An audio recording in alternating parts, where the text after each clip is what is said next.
Good evening. The time is 8:12, Wednesday, 26th of 2019. I have a podcast planned for this coming Monday at 5:30 to resume more on the subject matter of politics and religion. And so that you may I'm going to proceed with reading the Constitution of the United States of America. I'm going to start with the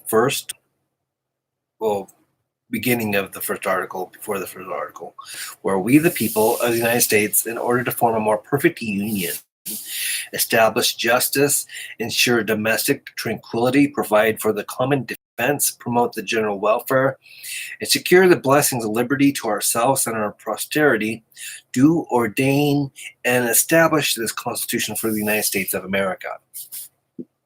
Article 1, Section 1. All legislative powers herein granted shall be vested in Congress of the United States, which shall of a Senate and House of Representatives. Section 2.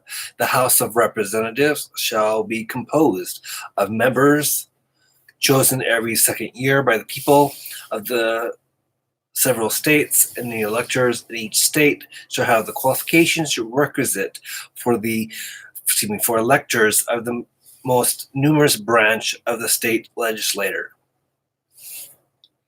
No person shall be a representative who shall not have attained to the age of 25 years and been 7 years a citizen of the United States, and who shall not, when elected, be an inhabitant of that state in which he shall be chosen.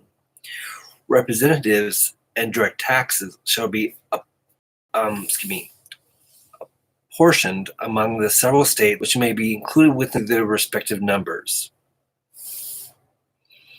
which shall be determined by adding to the whole number of free persons, including those bound to service for a term of years, and excluding Indians not taxed.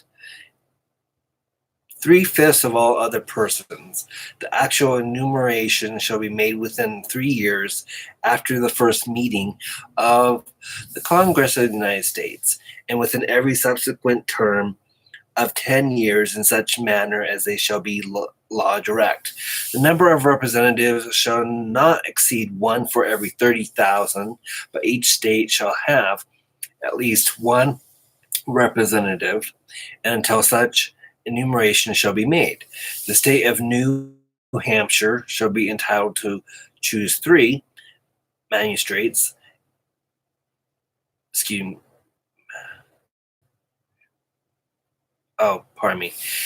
Hampshire shall be entitled to choose 3. Massachusetts 8. Rhode Island and Providence Plantations 1. Connecticut 5. New York 6. New Jersey 4.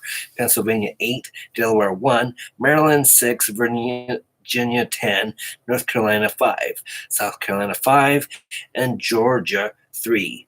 When vacancies happen in the representation from any state, the executive authority thereof shall issue writs of election to fill such vacancies. The House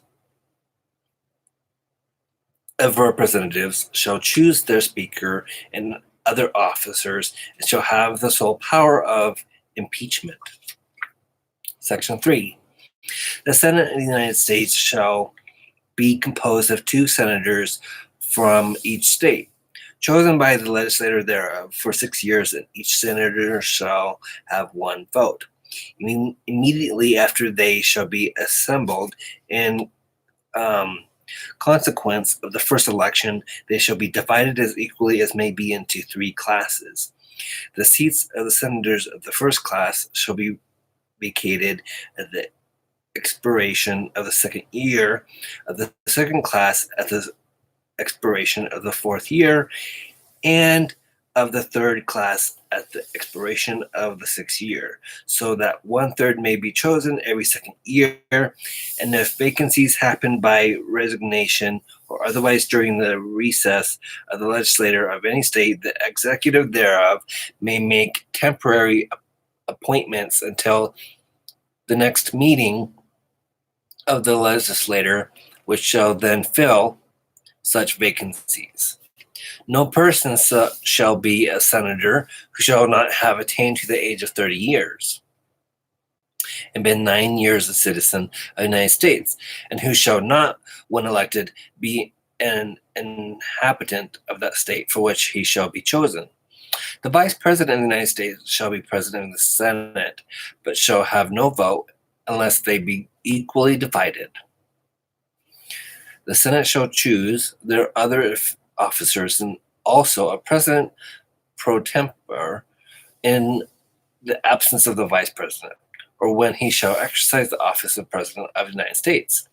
The Senate shall have the sole power to try all impeachments. When sitting for that purpose, they shall be oath or affirmation.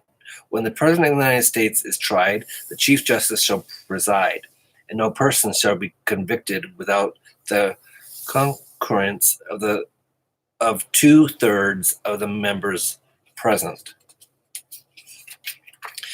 Judgment in cases of impeachment shall not extend further than to removal from office and disqualification to hold and enjoy any office of honor, trust, or profit under the United States. But the party convicted shall nevertheless be liable and subject to indictment, trial, judgment, and punishment according to law.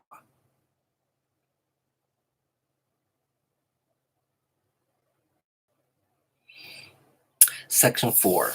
The times, places, and manner of holding elections for senators and representatives shall be prescribed in each state by the legislator thereof. But the Congress may at any time by law make or alter such regulations, except as to the places of choosing senators.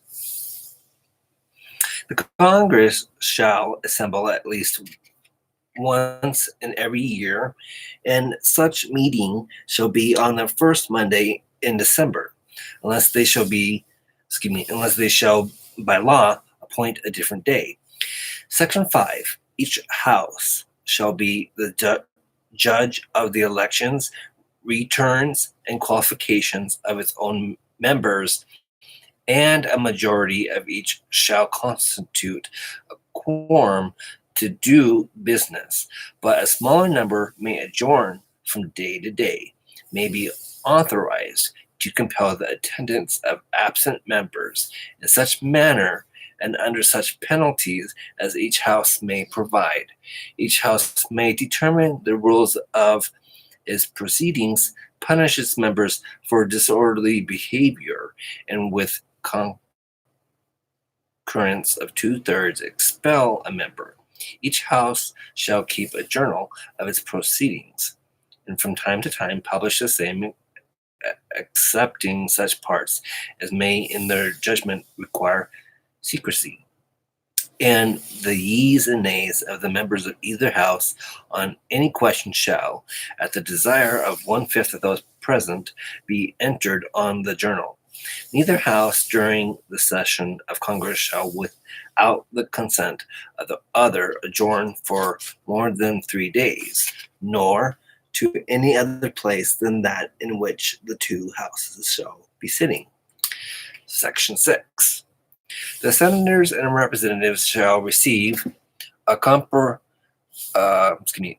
compensation for their services to be ascertained by law and paid out of the Treasury of the United States.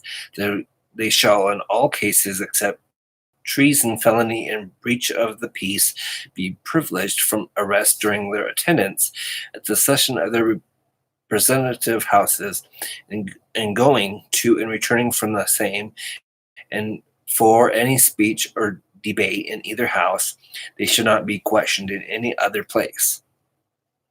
No senator or representative shall, during the time for which he was elected, be appointed to any civil office under the authority of the United States, which shall have been created, or the emoluments whereof shall have been increased during such time, and no person holding any office under the United States shall be a member of either house during the constituents in office.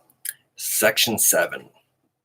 All bills for raising revenue shall originate in the House of Representatives, but the Senate may propose or concur with amendments.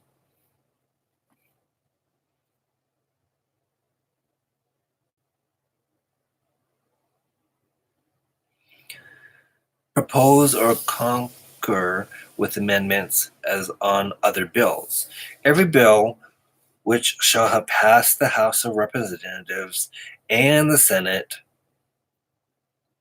shall, before it becomes a law, be presented to the President of the United States. If he approve, he shall sign it. But if not, he shall return it with his objections to that house in which it shall have originated, who shall enter the objections at large on their journal, and proceed to reconsider it. If after such reconsideration 2/3 of that house shall agree to pass the bill, it shall be sent.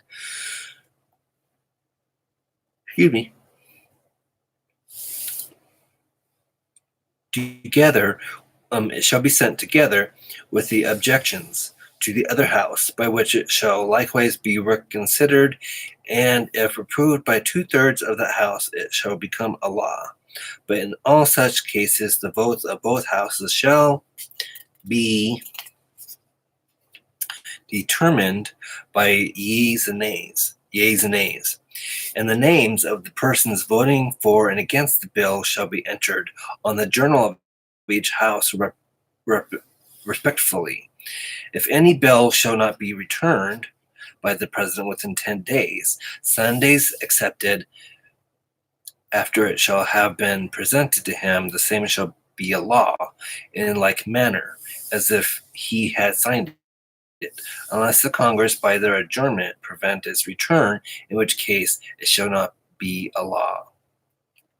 Every order, resolution, or vote to which the concurrence of the Senate and House of Representatives may be necessary, except on a question of adjournment, shall be presented to the President of the United States, and before the same shall take effect, shall be approved by him, or being disapproved by him, shall be repassed by 2/3 of the Senate and House of Representatives, according to the rules and limitations prescribed in the case of a bill. Section 8. The Congress shall have power to lay and collect taxes, duties, impose, and exercises, to pay the debts and provide for the common defense and general welfare of the United States. But all duties, imposed, and exercises shall be uniform throughout the United States. To borrow money on the credit of the United States, to regulate commerce with foreign nations and among the several states and with the Indian tribes, to establish an uniform rule of naturalization and uniform laws on the subject of bankruptcies throughout the United States, to coin money, regulate the value thereof, and of foreign coin, and fix the standard of weights and measures, to provide for the punishment of counterfeiting and securities and current coin of the United States, to establish post offices and post roads, to promote the progress of science and useful arts by securing for limited times to authorities and inventors the exclusive right to their respective writings and discoveries, to constitute tribunals inferior to the Supreme Court, to define and punish piracies and felonies committed on the high seas and offenses against the law of nations, to declare war, grant letters of marque, Mark, I think it's Mark, excuse me, there's a word here that I have not read before, so I'm not sure how to pronounce it. I do apologize. To declare war, grant letters of marque and reprisal, and make rules concerning captures on land and water. The word that I was stumped on for a moment there is spelled capital M, lowercase ARQUE, in case you're wondering what I was reading. To raise and support armies, but no operation of money to that use shall be for a longer term than 2 years. To provide and maintain a navy, to make rules for government and regulation of the land and naval forces, to provide for calling forth the militia to execute the laws of the Union, suppress insurrections and repel invasions, to provide for organizing, arming, and disciplining the militia, and for governing such part of them as may be employed in the service of the United States, reserving to the states respectfully the appointment of the offices and the authority of training the militia according to the discipline prescribed by Congress. To exercise exclusive legislation in all cases whatsoever, or such district not exceeding 10 miles square, as may by session of particular states and the acceptance of Congress become the seat of the government of the United States, and to exercise like authority over all places purchased by the consent of the legislator of the state in which the same shall be for the erection of forts, magazines, arsenals, dockyards, and other needful buildings, and to make all laws which shall be necessary and proper for carrying into execution the foregoing powers and all other powers vested by this Constitution in the government of the United States or in any department or officer thereof. So I'm at section 9. I'm going to take a break. Be right back. And God bless. May you see clearly in 2020.